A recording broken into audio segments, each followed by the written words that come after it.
Morning students. तो last class में अपन बात कर रहे थे एंडोक्राइन सिस्टम से रिगार्डिंग। अपन ने लास्ट टाइम में बात किया कि जो हार्मोन्स होते हैं उनके आधार पे ग्लैंड्स को डिवाइड किया गया है कि एक्सोक्राइन ग्लैंड्स क्या है या एंडोक्राइन ग्लैंड्स क्या है। तो एक्सोक्राइन ग्लैंड्स के बारे में पढ़ लिया था और अब अपन एंडोक्राइन ग्लैंड्स के पढ़ने से पहले एक बार हार्मोन्स के बारे में ब्रीफली देखते हैं कि ये आखिर हार्मोन्स क्या है।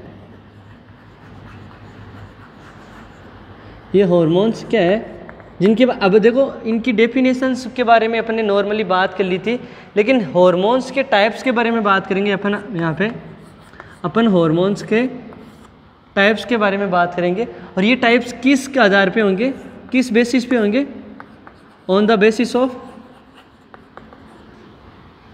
Basis of their compound.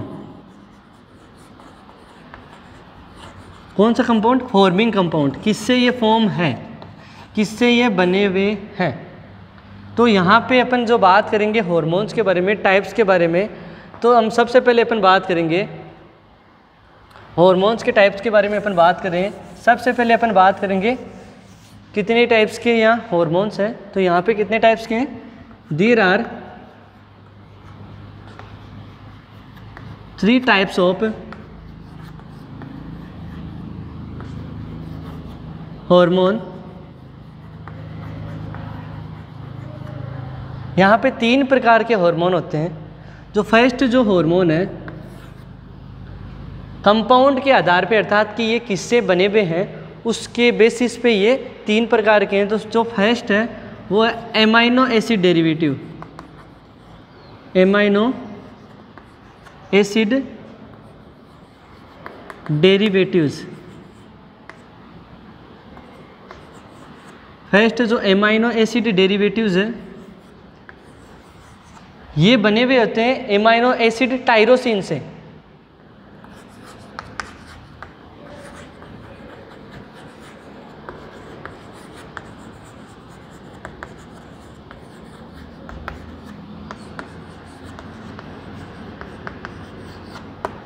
ये जो एमाइनो एसिड डेरिवेटिव्स होते हैं ये एमाइनो एसिड जो टायरोसिन है, टायरोसिन एक प्रकार का क्या है? एमाइनो एसिड्स है, इससे मिलकर बने हुए होते हैं। और ये हार्मोन्स होते हैं, ये अपना इफेक्ट होते हैं ना, ये कुछ सेकंड्स के अंदर प्रोड्यूस करते हैं।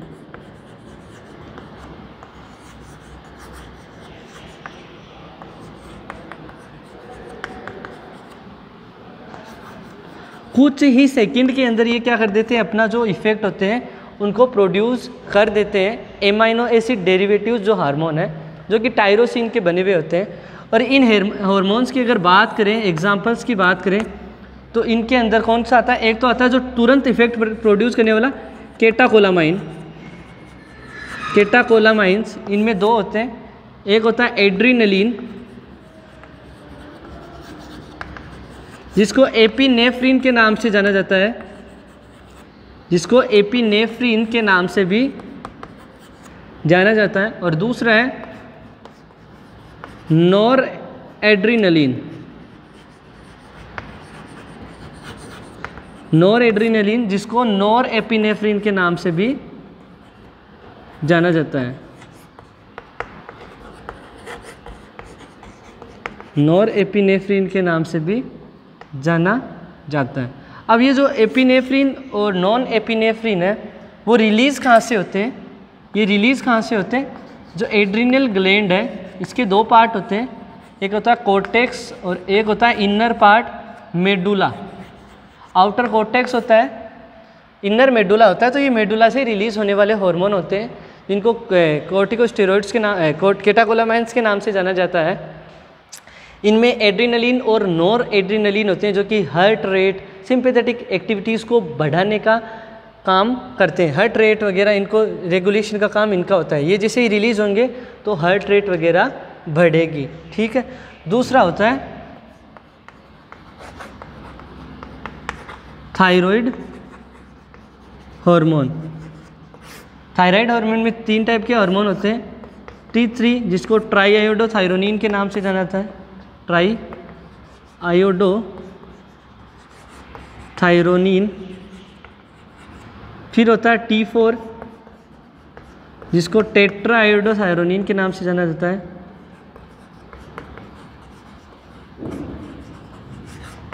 थायरोनिन के नाम से जानते हैं। और लास्ट वाला होता है वो होता है कैल्सीटोनिन। कैल्सीटोनिन। तो ये 3 हार्मोन जो थायराइड ग्लैंड के द्वारा रिलीज होते हैं, ये भी क्या होते हैं, एमाइनो एसिड डेरिवेटिव्स के अंदर आते हैं। एमाइनो एसिड डेरिवेटिव्स के बाद में अपन बात करते हैं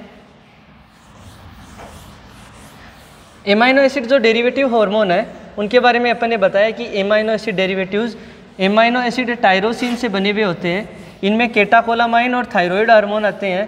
केटाकोलामाइन एड्रिनल मेडुला द्वारा रिलीज होते हैं, जिनमें एपिनेफ्रिन और नॉन एपिनेफ्रिन आता है जो सिंपैथेटिक स्टिमुलेशन करता है। दूसरा था थायराइड हार्मोन जिसमें T3, T4 और कैल्सीटोनिन था। ये कुछ सेकंड के अंदर अपना एक्शन परफॉर्म कर रहे थे या प्रोड्यूस कर रहे थे। इसके अलावा इनकी जो बाइंडिंग साइट थी एमाइनो एसिड डेरिवेटिव्स की, सेल के ऊपर जो बाइंडिंग साइट है वो क्या है, सेल के ऊपर जो बाइंडिंग साइट होगी वो क्या होगी, सेल मेम्ब्रेन, जिसको अपन साइटोप्लाज्मिक मेम्ब्रेन भी बोलते हैं। इसको क्या बोलते हैं अपन, साइटोप्लाज्मिक मेम्ब्रेन।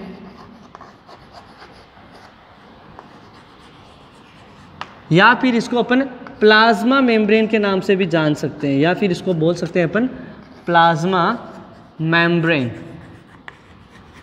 तो सेल मेम्ब्रेन या साइटोप्लाज्मिक मेम्ब्रेन या प्लाज्मा मेम्ब्रेन से बाइंड होंगे सेल की, सेल मेम्ब्रेन या साइटोप्लाज्मिक मेम्ब्रेन या प्लाज्मा मेम्ब्रेन एक ही है, उससे बाइंड होंगे और अपना एक्शन परफॉर्म करेंगे, सेल को स्टिमुलेट करेंगे एक पर्टिकुलर फंक्शन को परफॉर्म करवाने के लिए। इसके अलावा जो दूसरा है वो है प्रोटीन डेरिवेटिव्स।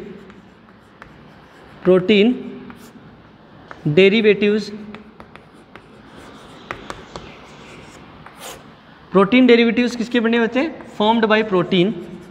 ये प्रोटीन के द्वारा बने हुए होते हैं। प्रोटीन के द्वारा ये बने हुए होते हैं। इनके एक्शन की बात करें तो ये अपना जो इफेक्ट होते हैं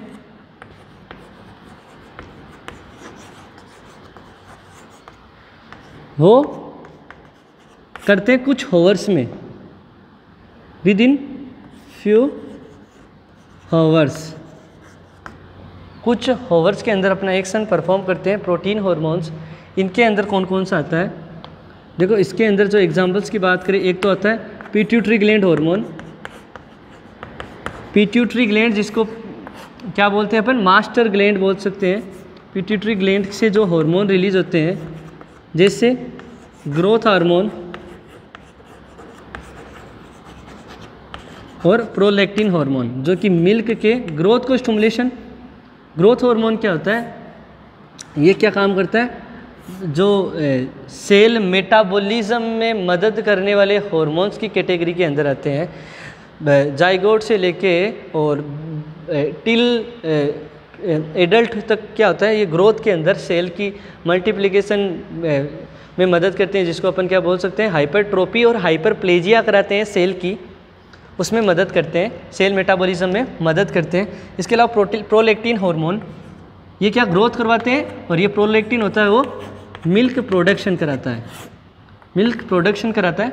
दोनों ही एंटीरियर पार्ट होता है पिट्यूटरी ग्लैंड, वहाँ से रिलीज होते हैं।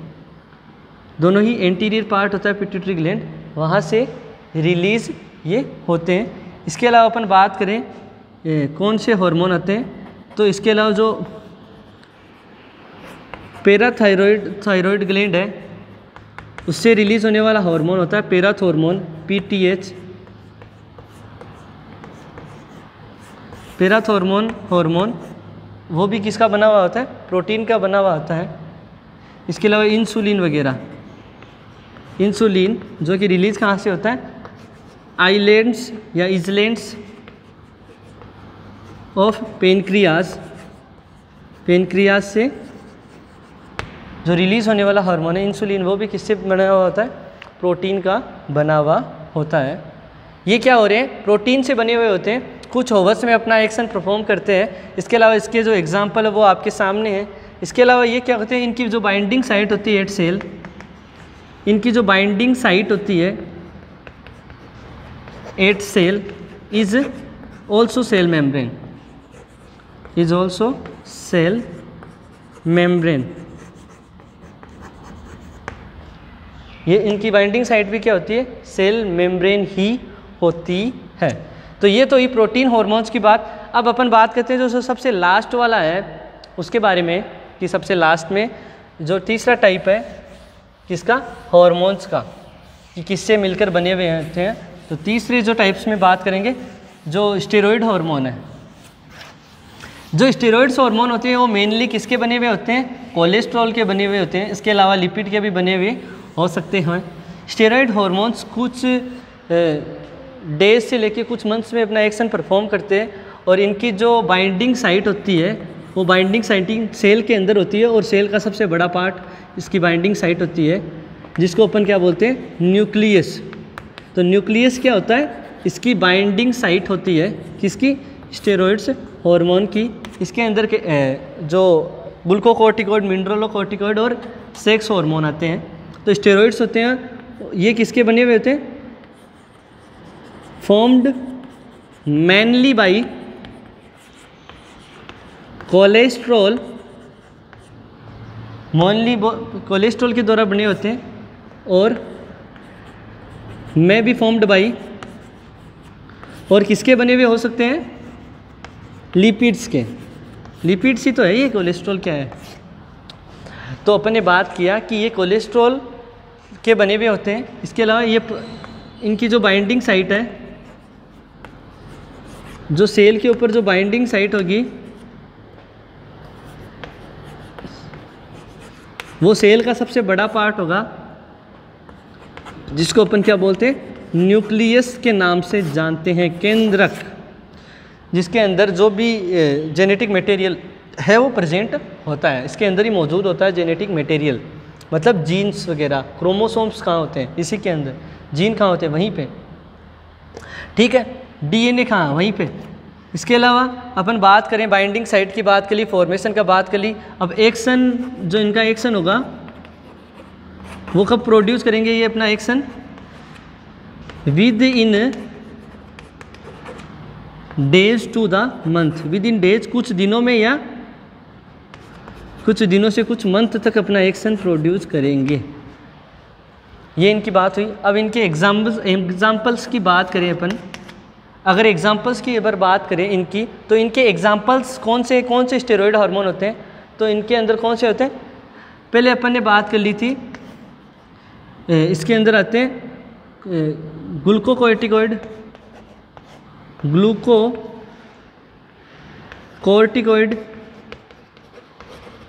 इसके अलावा मिनरलोकॉर्टिकॉइड, मिनरलोकॉर्टिकॉइड। ये दोनों एड्रीनल कोर्टेक्स से रिलीज होते हैं। दोनों का काम क्या है? ग्लूको और कॉर्टिकॉइड और मिनरलोकॉर्टिकॉइड दो हार्मोन है, जिनके बारे में अपन आगे डिस्कस करेंगे जब अपन एड्रीनल ग्लैंड के बारे में पढ़ेंगे तब। इसके अलावा अपन बात करें और हार्मोन है, वो क्या है? जो अपने सेक्स हार्मोन है, जिसके अंदर टेस्टोस्टेरोन और प्रोजेस्टेरोन है।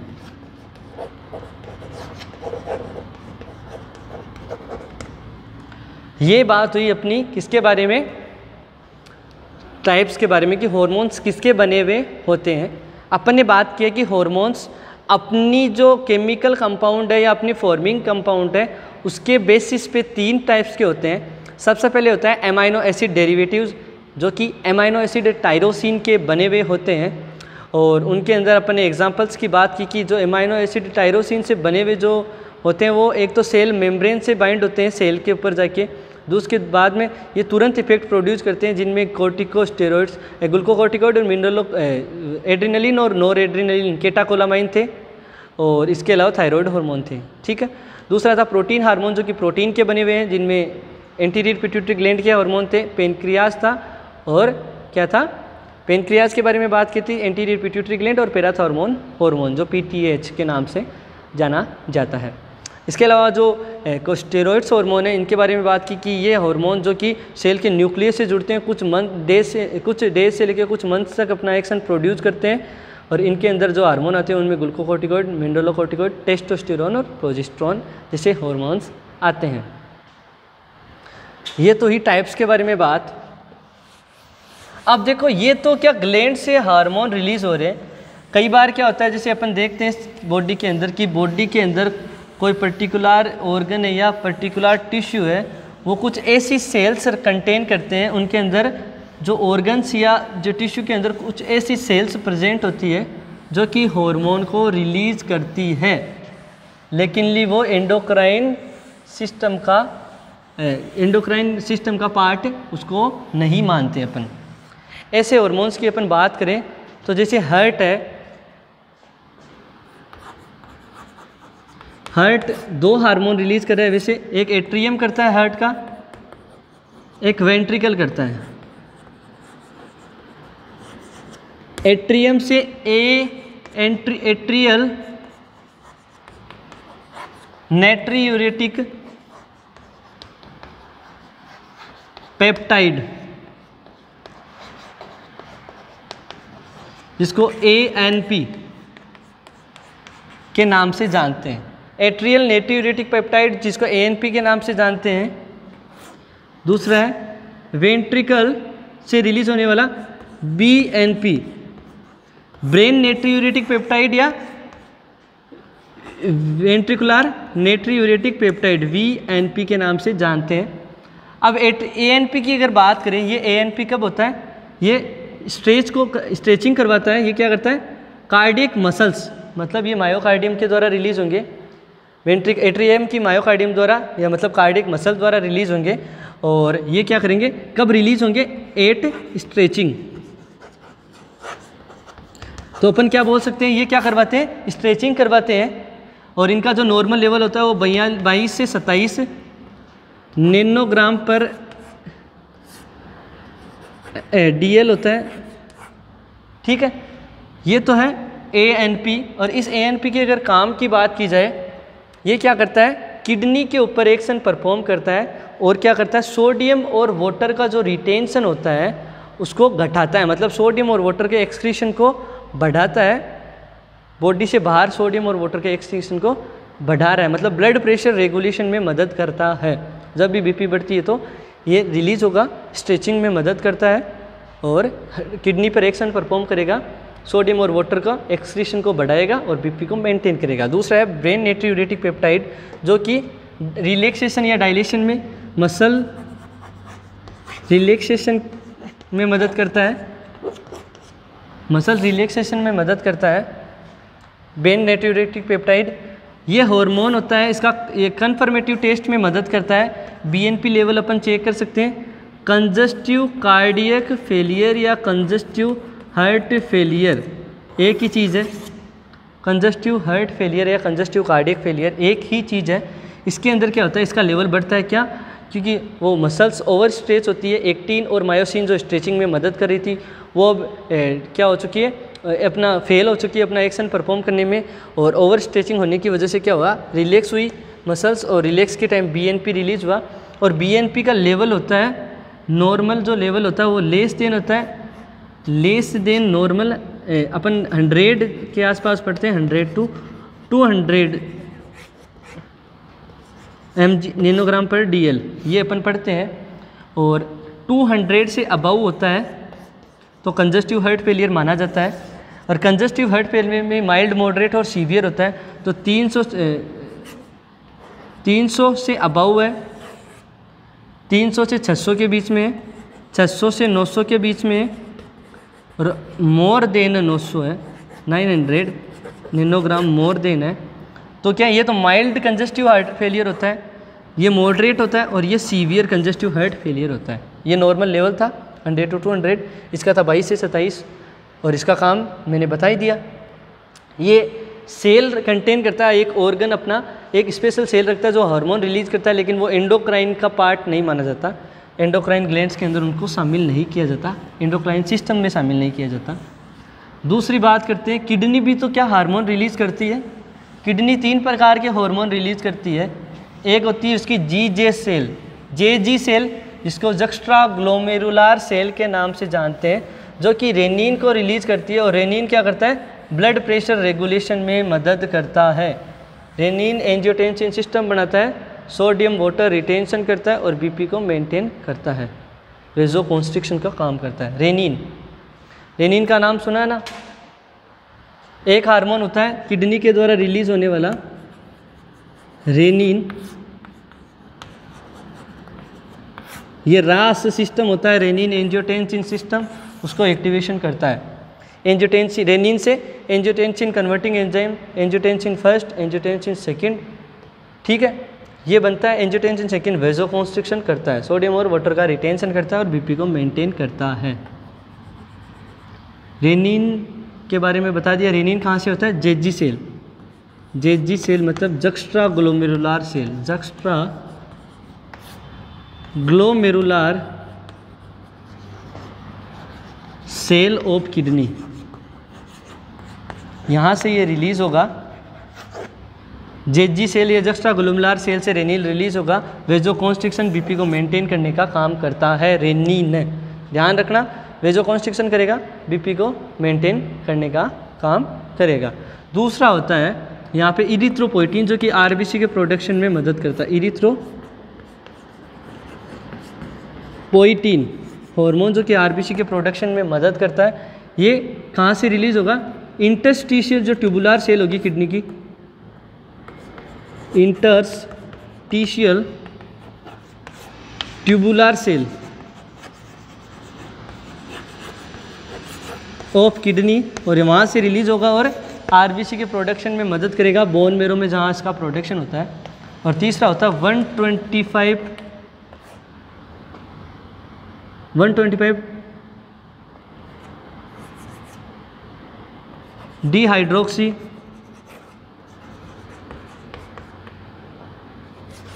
कोलेकेल्सिफेरोल, कोलेकेल्सिफेरोल 125 डिहाइड्रोक्सी कोलेकेल्सिफेरोल, जिसको अपन क्या बोलते हैं, कैल्सिट्रायोल के नाम से जानते हैं, कैल्सिट्रायोल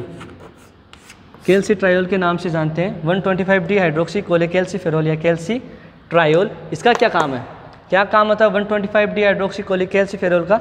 ये होता है विटामिन डी के एब्जॉर्प्शन में मदद करना, जो सिंथेसिस हो रहा है बॉडी के अंदर विटामिन डी का, उसमें मदद करना।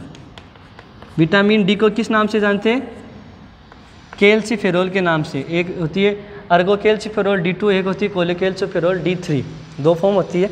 इसके अलावा अपन ने बात की थी किडनी से ये 3 हार्मोन रिलीज होते हैं, लेकिन फिर भी एंडोक्राइन का पार्ट नहीं है किडनी, एंडोक्राइन ऑर्गन थोड़ा माना जाता है किडनी को। इसके अलावा जो स्टोमक है, स्टोमक से भी क्या होता है, एक हार्मोन रिलीज होता है जिसको गैस्ट्रीन हार्मोन कहते हैं। गैस्ट्रीन हार्मोन क्या करता है, जो जी सेल होती है स्टोमक की लाइनिंग के अंदर, वहाँ से रिलीज होता है और ये गैस्ट्रिक एसिड के रिलीज को स्टिमुलेट करता है। अपना जो स्टोमक है, जे शेप का एक ऑर्गन है स्टोमक, जीआई ट्रैक का पार्ट है, डाइजेस्टिव ट्रैक का पार्ट है। यहाँ पे जी सेल होती है, जी सेल होती है ऑन लाइनिंग पे, on lining of stomach, stomach की लाइनिंग पे जी सेल होती है। ये जी सेल क्या करती है, गैस्ट्रीन हार्मोन रिलीज करती है, गैस्ट्रीन हार्मोन। और ये गैस्ट्रीन हार्मोन क्या करता है, जब भी खाना पेट के अंदर जाता है ड्यूरिंग मील, ये क्या करता है, ड्यूरिंग मील ये क्या करता है, स्टिमुलेट द प्रोडक्शन ऑफ या स्टिमुलेशन ऑफ, स्टिमुलेट या प्रोडक्शन या स्टिमुलेशन ऑफ, किसका बोल सकते हैं, स्टिमुलेशन किसका करेगा, गैस्ट्रिक एसिड का, गैस्ट्रिक एसिड का स्टिमुलेशन करेगा। HCl जो कि कहाँ से रिलीज होता है, कि जो कि कहाँ से रिलीज होगा, पेराइटल सेल होगी वहाँ से। जो स्टोमक है, स्टोमक का जो अपर वाला पार्ट होता है, फंडस पार्ट होता है, उस फंडस पार्ट से रिलीज होगा, कार्डियक पार्ट होगा स्टोमक का, कार्डियक पार्ट से रिलीज होगा, फंडस में कार्डियक पार्ट है, वहाँ से रिलीज होगा ये पेराइटल सेल से HCl, इसके साथ एक इंट्रिंसिक फैक्टर भी रिलीज होता है वहाँ से। इसके अलावा वहाँ पे जो कार्डियक पार्ट होता है या जो अपर पोर्शन है स्टोमक का या फंडस पार्ट है, वहाँ पे एक चीप सेल भी होती है जो पेप्सिनोजन को रिलीज़ करती है, जो पेप्सिन में कन्वर्ट होकर प्रोटीन का डाइजेशन करता है।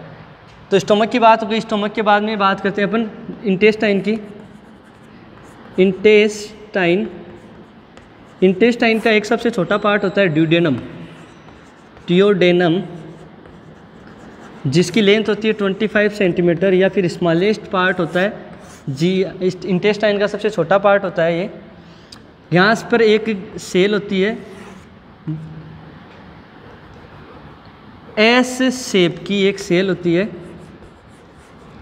जिसको एस शेप की एक सेल होती है कहाँ पे? म्यूकोजा पे, म्यूकोजा।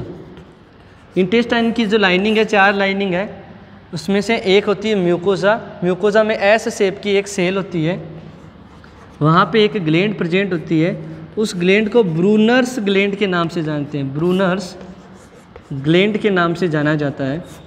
ये ब्रूनर्स ग्लैंड रिलीज़ करती है 2 हार्मोन। एक होता है CCK, जिसको कोलेसिस्टोकाइनिन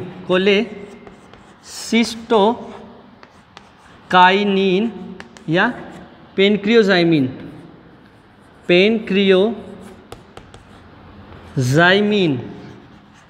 के नाम से जानते हैं।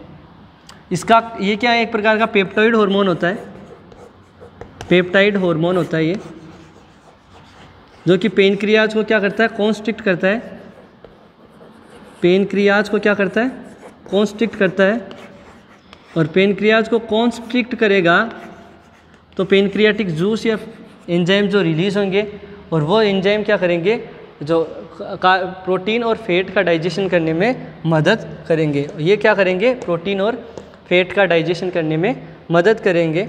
यहाँ से क्या? एक तो कोलेसिस्टोकाइनिन, जिसको पेनक्रियाजाइमिन के नाम से जाना था, CCK, ठीक है। कहाँ से? ब्रूनर्स ग्लैंड से रिलीज़ होने वाला हार्मोन होता है। क्या काम है? पेनक्रियाज को कॉन्स्ट्रिक्ट करना, पेनक्रियाटिक एंजाइम रिलीज़ कराना और प्रोटीन और फैट का डाइजेशन करने में मदद करता है, ठीक है। तो ये भी तो एक प्रकार का हार्मोन ही है जो कि रिलीज़ हो रहे हैं, लेकिन ये फिर क्या एंडोक्राइन ग्लैंड्स का पार्ट है? नहीं है, एंडोक्राइन्स इनको नहीं माना गया।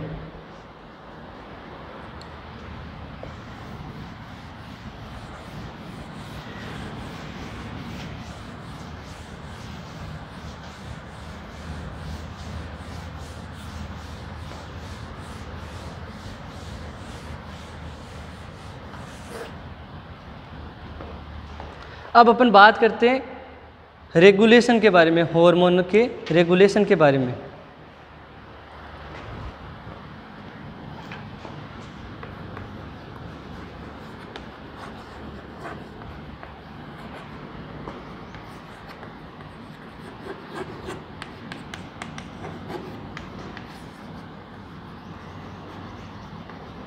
Regulation of secretion of hormone.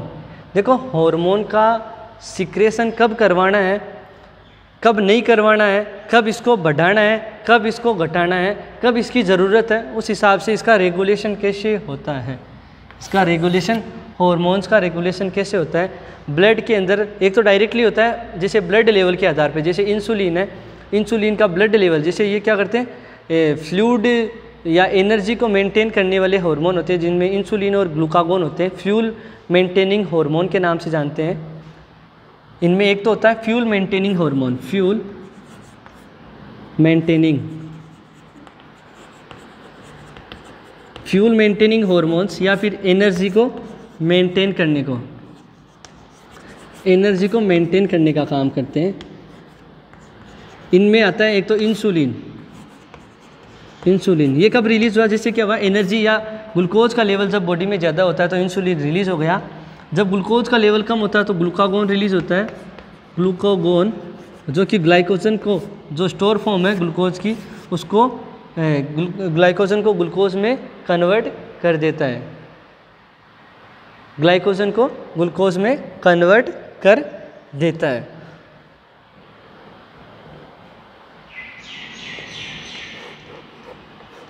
ठीक है।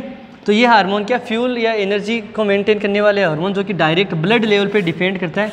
जैसे ही बॉडी ब्लड के अंदर क्या हुआ, ग्लूकोज का लेवल बढ़ा तो इंसुलिन रिलीज हुआ, जैसे ही ग्लूकोज का लेवल घटा तो ग्लूकागोन रिलीज हो गया। ये तो डायरेक्टली हो गया।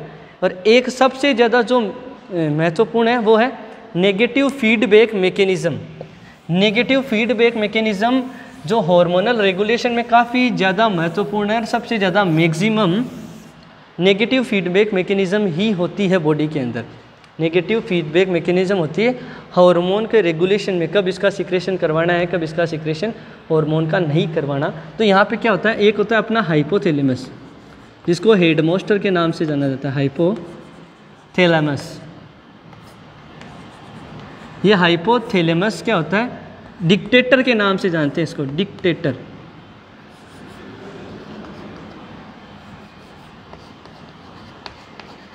डिक्टेटर के नाम से जानते हैं। ये क्या करता है, डिटेक्ट करता है। क्या डिटेक्ट करता है, ब्लड लेवल डिटेक्ट करता है हार्मोन्स का, कि हार्मोन का लेवल ब्लड में कितना है, कम है तो रिलीज कराना है, ज़्यादा है तो इसको घटाना है। तो ये रिलीजिंग हार्मोन रिलीज करता है। ये क्या करता है,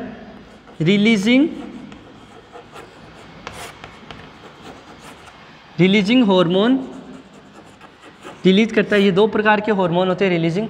एक तो होता है रिलीजिंग स्टिमुलेटिंग हार्मोन, एक होता है रिलीजिंग इनहिबिटिंग हार्मोन। स्टिमुलेटिंग तो क्या करते हैं, जिससे बॉडी के अंदर हार्मोन का लेवल कम होता है तो उसको बढ़ाने का काम, और एक होता है इनहिबिटिंग हार्मोन जो घटाने का काम, जैसे बढ़ा हुआ है तो उसको घटाने का काम। अब रिलीजिंग हार्मोन कहाँ पे जाता है, रिलीजिंग हार्मोन जाता है पिट्यूटरी ग्लैंड के पास। पिट्यूटरी ग्लैंड के पास जाता है। पिट्यूटरी ग्लैंड जिसको अपन क्या बोलते हैं, मास्टर ग्लैंड के नाम से जानते हैं, पी शेप की होती है। और ये क्या होती है, कंट्रोलर होती है, कंट्रोलर, क्योंकि ये बाकी जितनी भी सेल है उसको कंट्रोल करती है। और इस पर कंट्रोल कौन करता है, हाइपोथैलेमस करता है। हाइपोथैलेमस एंडोक्राइन सिस्टम का पार्ट नहीं है, जबकि ये दो हार्मोन बनाता है जो अपन आगे पढ़ेंगे। जो एडीएच और ऑक्सीटोसिन बनता यहीं है, प्रोडक्शन यहीं पे होता है हाइपोथैलेमस में। थ्रस्ट को मेंटेन करने का, हंगर को मेंटेन करने का, एएनएस ऑटोनोमिक नर्वस सिस्टम की सीट बनाने का काम एडीएच और ऑक्सीटोसिन। यहाँ पे दो न्यूक्लियाई होती है, एक होती है सुप्रा ऑप्टिक न्यूक्लियाई जो एडीएच बनाती है, एक होती है पेरा वेंट्रिकुलर न्यूक्लियाई जो ऑक्सीटोसिन का निर्माण करती है। यहाँ पे बनते हैं, जबकि प्रोडक्शन यहाँ, जबकि स्टोर पोस्टीरियर पार्ट होता है पिट्यूटरी ग्लैंड, वहाँ प्रेजेंट होते हैं। पिट्यूटरी ग्लैंड क्या करती है, ट्रोपिक हार्मोन, ट्रोपिक हार्मोन बोल सकते हैं, या फिर इसको क्या बोल सकते हैं, stimulating hormone. Stimulating hormone release करेंगे। जैसे ही pituitary gland stimulating hormone release करती है तो क्या होता है, देखो ये हार्मोन जाएगा जो पर्टिकुलर जो ग्लैंड है, जो इफेक्टर के नाम से जानते हैं जिसको, क्योंकि वो ग्लैंड क्या करती है, इफेक्ट प्रोड्यूस करती है। वही हार्मोन रिलीज करेगी जो पर्टिकुलर सेल के पास जाएगा, जाके वहाँ पे क्या करेगा, वहाँ पे जाके अपना इफेक्ट प्रोड्यूस करेगा, वहाँ पे जाके अपना इफेक्ट प्रोड्यूस करेगा। सबसे पहले क्या था, हाइपोथैलेमस, हाइपोथैलेमस था सबसे पहले। हाइपोथैलेमस ने क्या किया, जिसको क्या बोला अपन ने, डिक्टेटर। हाइपोथैलेमस डिक्टेटर है। हाइपोथैलेमस रिलीज करेगा रिलीजिंग हार्मोन। ये रिलीजिंग जो हार्मोन होंगे उनको रिलीज करेगा। रिलीजिंग हार्मोन रिलीज होने के बाद वो जाएगा पिट्यूटरी ग्लैंड। पिट्यूटरी ग्लैंड जाने के बाद में क्या करेगा, पिट्यूटरी ग्लैंड को क्या बोलते हैं अपन, कंट्रोलर। ये पिट्यूटरी ग्लैंड क्या करेगी, यहाँ से ये पिट्यूटरी ग्लैंड क्या करेगी, देखो ये पिट्यूटरी ग्लैंड यहाँ से क्या करेगी, यहाँ से जो ट्रोपिक हार्मोन है, ट्रोपिक हार्मोन है, या फिर क्या करेगी, जो स्टिमुलेटिंग हार्मोन है, स्टिमुलेटिंग जो हार्मोन है उनको रिलीज कराएगी। स्टिमुलेटिंग जो हार्मोन है उनको क्या कराएगी, रिलीज कराएगी। ये रिलीज करने के बाद में स्टिमुलेटिंग हार्मोन जाएंगे पर्टिकुलर ग्लैंड या पर्टिकुलर ग्लैंड के पास जाएंगे, और वो ग्लैंड क्या करती है, इफेक्टर का काम करती है। इफेक्टर मतलब इस ग्लैंड के द्वारा जब हार्मोन रिलीज होगा और वो पर्टिकुलर सेल पे जाके इफेक्ट प्रोड्यूस करेगा तो इसको इफेक्टर बोलते हैं। ये हार्मोन क्या कर रही है, रिलीज कर रही है। ये क्या कर रही है, रिलीज कर रही है। रिलीज क्या कर रही है, हार्मोन कर रही है। ये हार्मोन कहाँ जाएगा, particular cell on target cell, target cell पे जाएगा। टारगेट सेल पे क्या करेगा, जाएगा and produce effect. Target cell पे जाएगा, टारगेट सेल पे जाके यहाँ पे क्या करेगा, ये produced effect, target and produced effect. अब क्या हुआ, जैसे ही यूटिलाइजेशन हो गया, यूटिलाइजेशन हो गया हार्मोन का, मतलब हार्मोन काम में ले लिया गया। अब यूटिलाइजेशन होने के बाद में यहाँ से क्या होता है, इनहिबिशन शुरू हो जाता है। यहाँ पे क्या हो जाएगा, इनहिबिशन। इनहिबिशन कैसे, ये हाइपोथैलेमस के पास जाएगा। Hypothalamus releasing inhibitory hormone release करेंगे और ये क्या करेंगे, डिक्रीज कर देंगे किसका लेवल, उस पर्टिकुलर हार्मोन का। अब क्या होगा, यहाँ पे क्या हुआ, टारगेट सेल पे गए, टारगेट सेल पे हार्मोन रिलीज हुआ। हार्मोन रिलीज होने के बाद में टारगेट सेल पे गए, टारगेट सेल पे जाके, या फिर अपन क्या करेंगे, अपन ऐसे बोल सकते हैं यहाँ पे, जैसे ये क्या हुआ, ग्लैंड थी जिसको इफेक्टर के नाम से जाना, अपन ने क्या बोला, इसको इफेक्टर बोला। इफेक्टर के इसने क्या किया, रिलीज हार्मोन, हार्मोन को रिलीज किया। या फिर क्या कर सकते हैं, increase blood level of hormone, increase blood level of जो भी ये पर्टिकुलर हार्मोन है, इसका लेवल ब्लड के अंदर बढ़ा। जैसे ही ब्लड के अंदर पर्टिकुलर हार्मोन का लेवल बढ़ता है, तभी क्या होगा, ये इनहिबिशन हार्मोन शुरू हो जाएगा। तभी क्या हो जाएगा, ये इनहिबिटरी या रिलीजिंग इनहिबिटरी हार्मोन रिलीज करेगा हाइपोथैलेमस। यहाँ से इनहिबिशन शुरू होगा, ये मैसेज आएगा किसके पास, हाइपोथैलेमस, क्योंकि हाइपोथैलेमस क्या है, डिटेक्टर है। डिटेक्ट कर लिया कि लेवल अब बढ़ चुका है, सेल ने हार्मोन को रिलीज़ किया। रिलीज़ करने के बाद में ब्लड के अंदर उस हार्मोन का लेवल बढ़ा।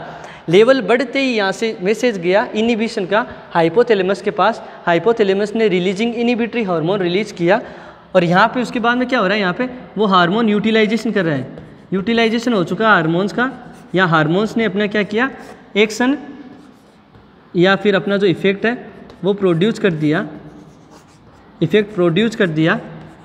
इफेक्ट प्रोड्यूस करने के बाद में क्या होगा, इफेक्ट प्रोड्यूस करने के बाद में क्या होगा, यहाँ पे क्या होगा, डिक्रीज हो जाएगा blood level of particular hormone. जो पर्टिकुलर हार्मोन पहले रिलीज हुआ था उसका ब्लड में लेवल क्या हो जाएगा, डिक्रीज हो जाएगा।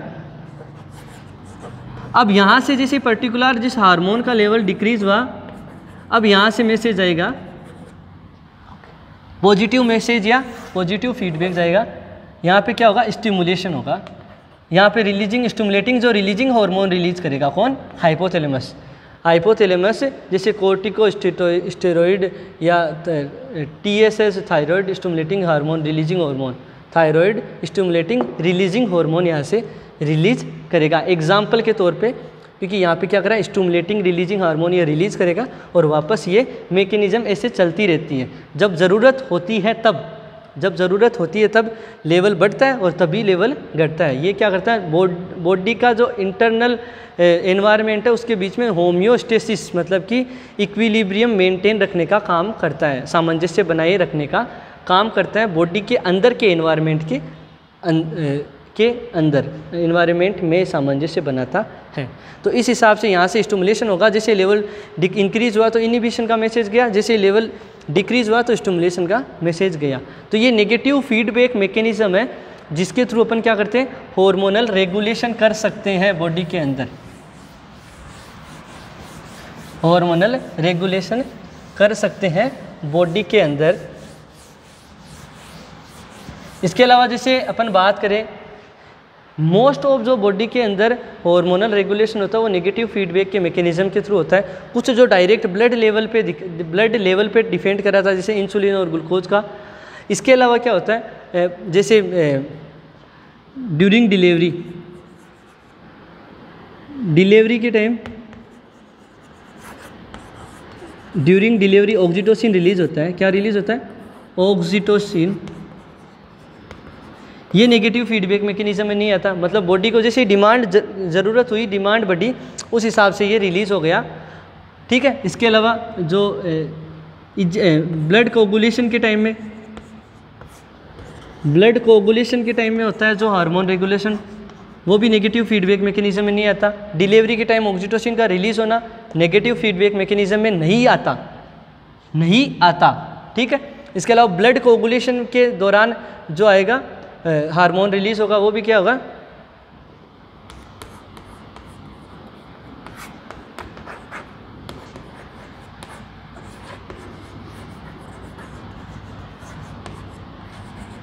या not follow negative feedback mechanism, ये फॉलो नहीं करते नेगेटिव फीडबैक मैकेनिज्म को।